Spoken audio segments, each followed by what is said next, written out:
بسم اللہ الرحمن الرحیم ربی یسر ولا تعسر وتمم بالخیر وبک نستعین یا فتاح یا علیم۔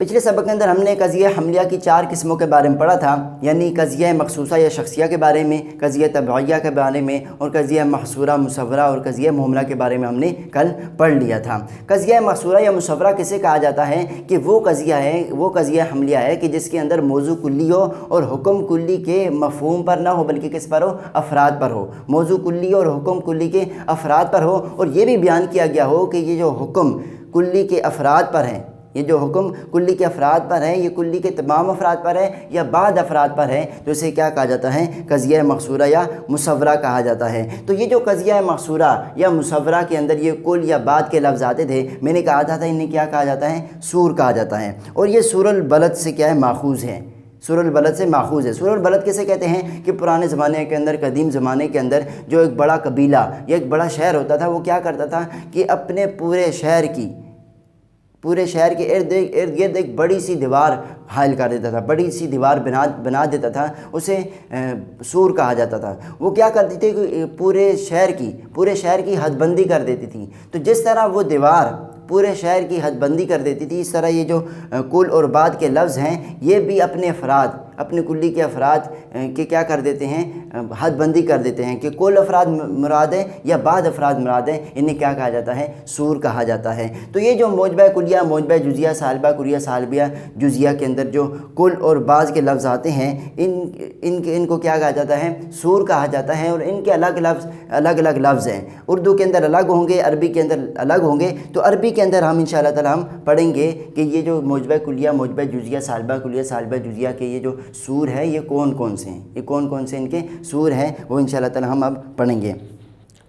فصل ای ھذا فصل الذی، وہ لفظ یبین بہ، کہ جس کے ذریعے بیان کیا جاتا ہو کمیت الافرادی، افراد کی مقدار کو، من الکلیتی والبعضیتی، یعنی کہ کلیہ اور بعضیہ میں سے، من الکلیتی والبعضیتی، کل میں سے اور بعض میں سے، یعنی کل اور بعض جو بیان کیا جاتا ہے، افراد کی مقدار بیان کی جاتی ہے جن الفاظوں کے ذریعے بیان کی جاتی ہیں، یسمى سورا، انہیں کیا کہا جاتا ہے؟ سور کہا جاتا ہے۔ وہ ماخوذ، اور یہ سور جو ہے نا، ماخوذ من سور البلدی، یہ سور البلد سے کیا ہے؟ ماخوذ ہیں۔ اب موجبہ کلیہ کے سب سے پہلے سور بیان کریں گے کہ اس کے کون سے سور ہیں۔ وسور الموجبۃ الکلیتی، اور موجبہ کلیہ کے سور، ایک کل کا لفظ ہے، ولام الاستغراقی، اور ایک لام الاستغراق ہے، لام الاستغراق ہے۔ یاد رکھیے الف لام کے ذریعے کیا ہوتا ہے کہ کسی چیز کی طرف اشارہ کیا جاتا ہے، الف لام کے ذریعے کسی چیز کی طرف اشارہ کیا جاتا ہے۔ بعض اوقات الف لام کے ذریعے حقیقت کی طرف اشارہ کیا جائے گا، جیسے ہم نے پڑھا کہ الانسان نوع، تو یہاں پر الانسان کے اندر جو الف لام ہے، یہ کس کی طرف؟ اس کی حقیقت کی طرف کیا کر رہا ہے؟ اشارہ کر رہا ہے۔ اور بعض اوقات یہ جو الف لام ہوتا ہے، یہ اشارہ کرتا ہے تمام افراد کی طرف اشارہ کر دیتا ہے۔ جیسے ہم نے پڑھا تھا کہ الانسان فی خسر، تمام انسان کیا ہیں؟ خسارے میں۔ جیسے قرآن مجید میں ہے کہ ان الانسان لفی خسر، بے شک تمام کے تمام افراد کیا ہیں؟ خسارے میں ہیں۔ اب دیکھو الانسان، اس جملے کے اندر ان الانسان لفی خسر کے اندر تمام کا کوئی تو لفظ نہیں ہے، لیکن یہ جو الف لام ہے، یہ لام الاستغراق ہے، اور لام الاستغراق کس پر دلالت کرتا ہے؟ تمام افراد پر دلالت کرتا ہے، تو اسے کیا کہا جاتا ہے؟ لام الاستغراق کہا جاتا ہے۔ تو یہ لام الاستقرار بھی کیا ہے؟ موجبہ کلیہ کیا ہے؟ یہ ایک سور ہے۔ وسور الموجبۃ الجزیتی، اور موجبہ جزیہ کا سور بعد ہے، وہ واحد، بعد اور واحد ہے، جیسے نحو بعد او واحد من الجسم جماد، یعنی یہ 2 مثالیں ذکر کی ہیں۔ نحو جیسے بعد من الجسم، جسم میں سے بعد، جماد، کیا ہے؟ جماد ہے، جماد کہتے ہیں بے جان کو، یا دوسری مثال کہ واحد من الجسم جماد، جسم میں سے ایک کیا ہے؟ جماد ہے۔ تو یہ کیا ہے؟ موجبہ جزیہ ہے کہ جس کے اندر حکم کلی کے بعض افراد کے لیے کیا ہے؟ ثابت ہیں۔ جسم ہونے کا حکم، جماد ہونے کا حکم بعض جسموں کے لیے ثابت ہیں، یا ایک جسم کے لیے ثابت ہے، اسے کیا کہا جاتا ہے؟ موجبہ جزیہ کا سور کہا جاتا ہے۔ کس کو؟ بعض کو اور واحد کو۔ وسور سالبۃ الکلیتی، اور سالبہ کلیہ کا سور، لا شیء ولا واحدہ، لا شیء ولا واحدہ، یہ کیا ہے؟ موجبہ سالبہ کلیہ کا سور ہے۔ نحو لا شیء من الغراب بأبیض، کوئی بھی کوا سفید نہیں ہے، تو یہاں پر دیکھیں کہ سفید ہونے کا حکم، سفید ہونے کا حکم تمام افراد سے کیا تمام کوے کے افراد سے کیا کر دیا گیا ہے؟ الگ کر دیا گیا ہے، جدا کر دیا گیا ہے، تمام افراد سے کیا کر دیا گیا ہے؟ نفی کر دیا، تمام افراد سے نفی کر دیا۔ تو جس قضیے کے اندر، جس قضیہ حملیہ کے اندر حکم کلی کے تمام افراد سے کیا کر دیا گیا، نفی کر دیا جاؤ، اسے کیا کہا جاتا ہے؟ سالبہ کلیہ کہا جاتا ہے۔ جیسے میں نے کہا کوئی انسان پتھر نہیں ہے، تو یہاں پر پتھر ہونے کا حکم تمام انسان سے کیا کر دیا ہے؟ نفی کر دیا ہے، تو اسے کیا کہا جائے گا؟ سالبہ کلیہ کہا جائے گا۔ تو ایک دو تو ان کے سور ہو گئے، لا شیء ولا واحدہ، اور اگلا سور ہے اس کا ولا واحد من النار بباردین، اور کوئی نہیں ہے، دوسری مثال، اور کوئی بھی آگ نہیں ہے، کوئی ایک آگ بھی ٹھنڈی نہیں ہے، ولا واحد من النار بباردین، کوئی ایک آگ بھی کیا ہے؟ ٹھنڈی نہیں ہے۔ تو یہ کس کی مثال ہے؟ ولا واحدہ کی مثال ہے۔ ووقوع النکرتی تحت النفی، اور نکرہ کا واقعہ ہو جانا تحت النفی، یہ بھی موجبہ سالبہ کلیہ کا ایک سور ہے۔ بس یاد رکھیے، جب نکرہ جو ہے وہ سیاق و سباق کے شروع میں آ جائے، یعنی سیاق و سباق کے اندر آ جائے، تو وہ خصوص کا معنی دیتا ہے۔ کس کا؟ جب نکرہ سیاق و سباق کے اندر آ جائے تو اسے وہ خصوص کا فائدہ دیتا ہے۔ جیسے میں کہوں جانی رجل، میرے پاس کوئی ایک مرد آیا، میرے پاس کوئی ایک مرد آتا ہے، لیکن جب نکرہ پر نفی داخل ہو جائے، جب نکرہ تحت نفی ہو جائے تو یہ عموم کا فائدہ دے گا۔ جیسے میں نے کہا جانی رجل، اس پر نفی داخل کروں ما جانی رجل، میرے پاس کوئی ایک مرد بھی، کوئی ایک آدمی بھی نہیں آیا، کوئی ایک بھی مرد بھی نہیں آیا، تو یہ نکرہ تحت نفی کس کا فائدہ دیتا ہے؟ عموم کا فائدہ دیتا ہے۔ اور نکرہ تحت نفی بھی کیا ہے؟ سالبہ کلیہ کا ایک ہے سور ہے، سالبہ کلیہ کا سور ہے۔ نحو ما من ماء الا و رطب، نہیں ہے کوئی پانی مگر یہ کہ وہ کیا؟ تر، مگر تر، نہیں ہے کوئی پانی تر۔ تو یہاں پر دیکھو لفظوں کے اندر تو نفی ہے، لیکن معنی کے اندر کیا ہے؟ نفی نہیں ہے، یعنی کوئی بھی پانی کیا ہے؟ ہر پانی کیا ہے؟ تر ہے، ہر پانی کیا ہے؟ تر ہے۔ یا لفظوں کے اندر بھی نفی ہے اور معنی کے اندر نفی ہے، یعنی یہ کہ پانی کے ہر فرض سے، پانی کے ہر فرض سے غیر تر کی کیا کر دی؟ نفی کر دی، کہ ہر فرض پانی کا کیا ہوتا ہے؟ تر ہی ہوتا ہے، پانی سارا کا سارا تر ہی ہوتا ہے۔ تو یہ کیا ہے؟ نکرہ تحت نفی داخل ہو جائے تو وہ عموم کا فائدہ دیتا ہے، اور نکرہ تحت نفی بھی کیا ہے؟ سالبہ کلیہ کیا ہے؟ ایک سور ہے۔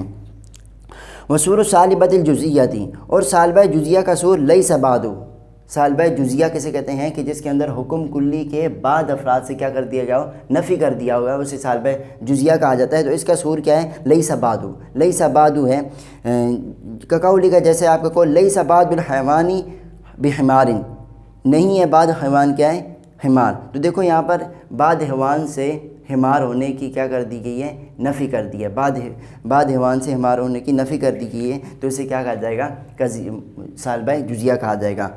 وبعد لیسا، اور قضیہ حملیہ کا جو قسم، قضیہ حملے کی جو قسم ہے سالبہ جزیہ، اس کا ایک سور ہے بعد لیسا۔ پہلا سور کیا تھا؟ لیسا بعد، اور یہ کیا ہے؟ بعد لیسا۔ یاد رکھیے جب لیسا بعد آئے گا، لیسا بعد، جب لیسا بعد آئے گا تو وہ جملے کے شروع میں آئے گا تو وہ ایک ساتھ ہی آئے گا، لیکن جب بعد لیسا کا سور استعمال کیا جائے گا تو اس وقت یہ جو بعد ہے یہ موضوع پر داخل ہو جائے گا، ترتیب الگ ہو جائے گی، یہ موضوع پر داخل ہو جائے گا، اور جو لیسا کا سور ہے وہ کس پر داخل ہو جائے گا؟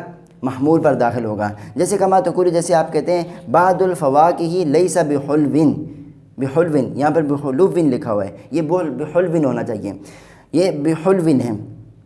بعد الفواکہ، بعد پھل، لیس بحلوین، میٹھے نہیں ہیں، میٹھے نہیں ہے۔ تو یہاں پر دیکھو بعد لیسا کا جو سور ہے کس کے لیے؟ سالبہ جزیہ کے لیے۔ یہ کس پر داخل ہوا ہے؟ بعد مبتدا پر، یعنی موضوع پر، یعنی محکوم علیہ پر داخل ہوا ہے، اور لیسا کس پر داخل ہوا ہے؟ محمول پر، لیسا محمول پر، محکوم بہ پر داخل ہوا ہے۔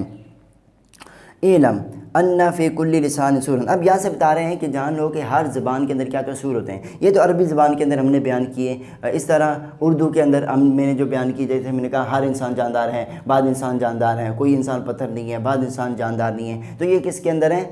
اردو کے اندر ہے، اردو کے اندر بھی اس طرح ہوتے ہیں، اس طرح فارسی کے اندر بھی ہر کا لفظ آتے ہیں، اس طرح کا اگر اور زبان ہوگی تو اس کے لیے ہر کل بات کے لیے کوئی الگ الگ لفظ ذکر کیے جائیں گے تو انہیں بھی سور ہی کہا جائے گا۔ ہر زبان کے اپنے اپنے کیا ہوتے ہیں، سور ہوتے ہیں۔ تو یہاں سے بیان کرے کہ علم جانو ان فی کل لسان سورن، کہ ہر زبان کے اندر کیا ہوتا ہے، ایک سور ہوتا ہے، یا خصوصا کہ وہ خاص ہوتا ہے اس زبان کے ساتھ، وہ سور کیا ہوتا ہے اس زبان کے ساتھ کیا ہوتا ہے، خاص ہوتا ہے۔ ففی الفارسیتی، بس فارسی زبان میں لفظ ہر جو ہے سور الموجبۃ الکلیتی، یہ موجبہ کلیہ کا، میں نے کہا ہر انسان جاندار ہیں، تو اس طرح یہ فارسی کے اندر بھی ہر کا لفظ جو ہے یہ کیا ہے، موجبہ کلیہ کا سور ہے۔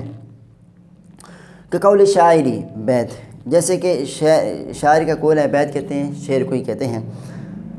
ہر کس، ہر کہتے ہیں ہر کو، عام کا مطلب وہ، کس کا مطلب شخص، ہر وہ شخص کہ در بندے حرص افتاد، کہ در بندے حرص افتاد یعنی جو لالچ کے جال میں، کہ در بندے حرص کہ جو لالچ کے جال میں افتاد واقع ہو جائے، پھنس جائے۔